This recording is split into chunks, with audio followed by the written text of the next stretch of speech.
Science की दुनिया में नई रिसर्च हो रही है, तरक्की के नए पायदान ढूंढे जा रहे हैं। शरीर के हर हिस्से की उपयोगिता पर खोज जारी है। ऐसी ही एक संजीवनी है जो हर किसी के शरीर में मौजूद है और इसे फ्यूचर ऑफ मेडिसिन कहते हैं, क्योंकि इससे ऐसी लाइलाज बीमारियों को ठीक किया जा सकता है जिनके लिए अब तक कोई दवाई नहीं बनी है। इस संजीवनी का नाम है स्टेम सेल। क्या है स्टेम सेल की करामाती ताकत का फॉर्मूला और कैसे ठीक होंगी स्टेम सेल से लाइलाज बीमारियां, जानेंगे आज के जागो इंडिया में।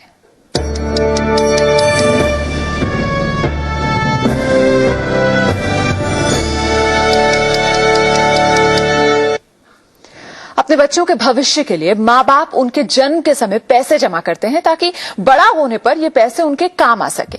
लेकिन अब कई माँ बाप अपने बच्चों के जन्म के वक्त एक और इन्वेस्टमेंट कर रहे हैं। ये इन्वेस्टमेंट है बच्चे के खून का, जो आगे चलकर न सिर्फ उसके बल्कि पूरे परिवार को कई लाइलाज बीमारियों से दूर रखेगा।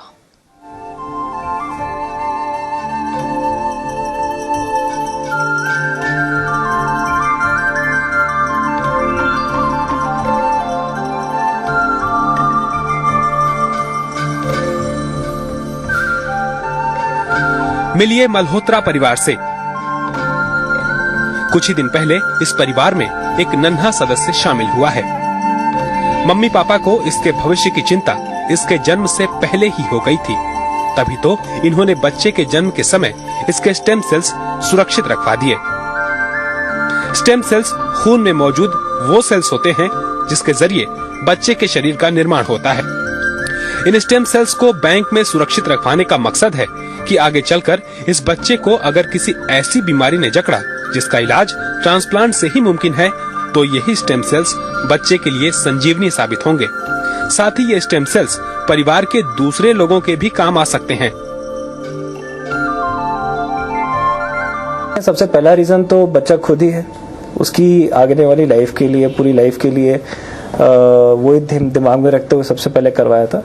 और इन एडिशन टू दैट, जैसे हमारे घर में डायबिटीज फैमिली के अंदर है, तो वो एक एडिशनल रीजन तो नहीं कह सकता, लेकिन वो एक एडिशनल एडवांटेज मिल सकता है इस चीज से आगे चल के। जैसे हम पैसे इन्वेस्ट करते हैं बाकी प्लान्स के अंदर, I think it is better, it is equally important कि हमें इसमें भी इन्वेस्ट करना चाहिए, सो दैट आगे God forbid it will help in fighting any type of disease. और उसी time and we consulted the doctor also, बहुत पॉजिटिव रिस्पॉन्स मिला और उसी टाइम हमने इसको एनरोल करवाया।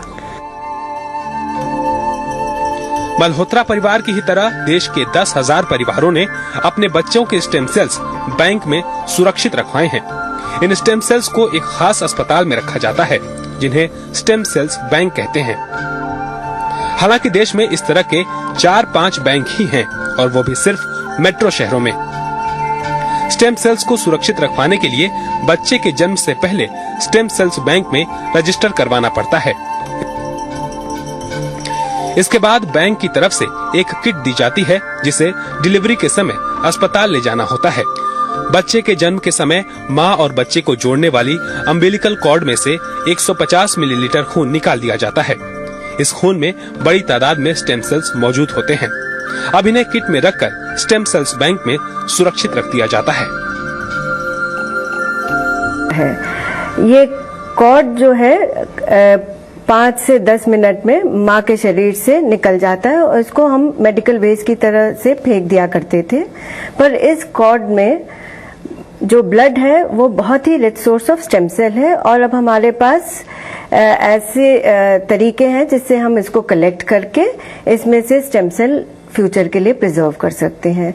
ऐसी कलेक्शन में न माँ को कोई खतरा होता है, न बच्चे को कोई खतरा होता है, और ये स्टेम सेल का सबसे इजी और सबसे सेफ सोर्स है प्राप्त करने का।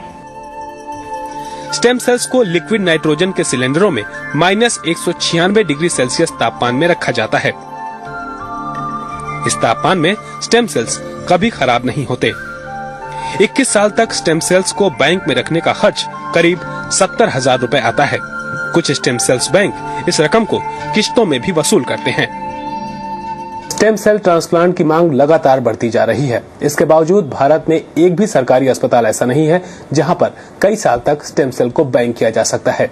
अगर ऐसा हुआ तो न सिर्फ ये इलाज कई और लोगों की पहुंच में आ जाएगा, बल्कि कई और जानें भी बचाई जा सकेंगी। कैमरामैन रवि दत्त के साथ विनोद अग्रहरी, जी न्यूज, दिल्ली।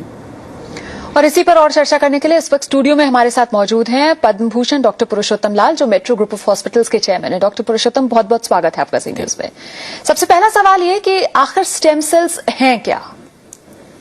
स्टेम सेल एक तरह के स्पेशल सेल्स होते हैं जो कि बॉडी के अंदर डिफरेंशिएट होके डिफरेंट ऑर्गन्स की रिपेयर करते हैं।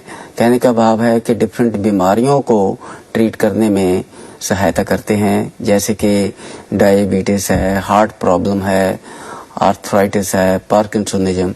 तो इस तरह की जो प्रॉब्लम्स हैं उसके लिए ये स्टेम सेल्स बहुत फायदेमंद प्रूव हो रहे हैं। जी बिल्कुल। और ये जो स्टेम सेल्स बैंक्स हैं, इनसे किस तरह का फायदा उठाया जा सकता है? स्टेम सेल बैंक जो है वो एक बहुत ही अच्छा आइडिया है, और उससे जो स्टेम सेल्स, जो कॉर्ड ब्लड के स्टेम सेल्स होते हैं, उसमें जो स्टेम सेल बहुत पोटेंट होते हैं जी। They are better than the bone marrow या पेरिफेरल स्मीयर।